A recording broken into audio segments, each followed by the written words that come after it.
Hello po. Kuha tayo ng card dito as a reminder. Okay? So, araw-araw kukuha tayo ng words of wisdom or inspiration from this deck. And ang title nung segment ko dyan is Today's Reminder. Pasensya na kayo sa boses ko, guys. Biglang nagloko. So, ayan. Ito yung deck na gagamitin natin. Kukuha tayo ng pinakamensahe para sa araw na to bilang reminder sa atin. Okay?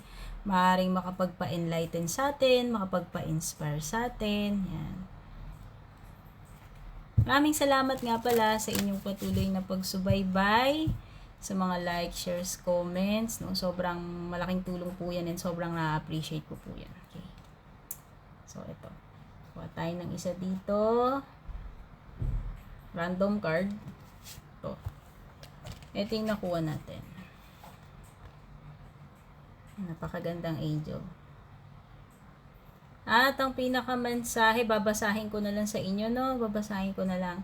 Yung pinaka-message or pinaka-reminder para sa atin ng card na ito ay, you are loved by many.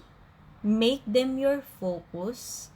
In this way, you will find joy. O, diba? Madalas kasi, guys, diba, especially sa mga kagaya ko, yung mga content creator, marami tayong bashers. Pero kahit naman hindi tayo content creator, may mga bashers pa rin sa buhay natin, hindi naman mawawala yan.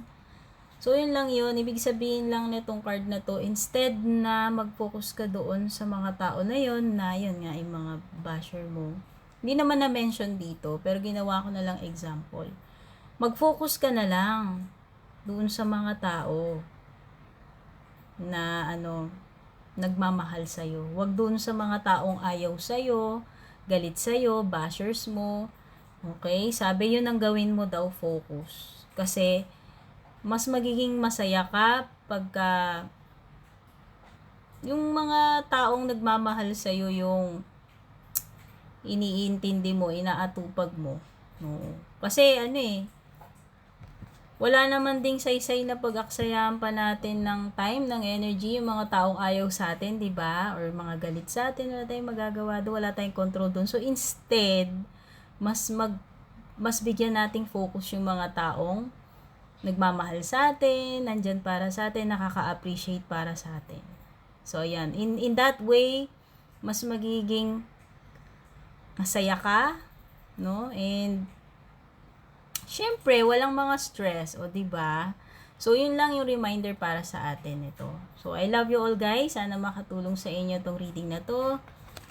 Take care, God bless. Babush.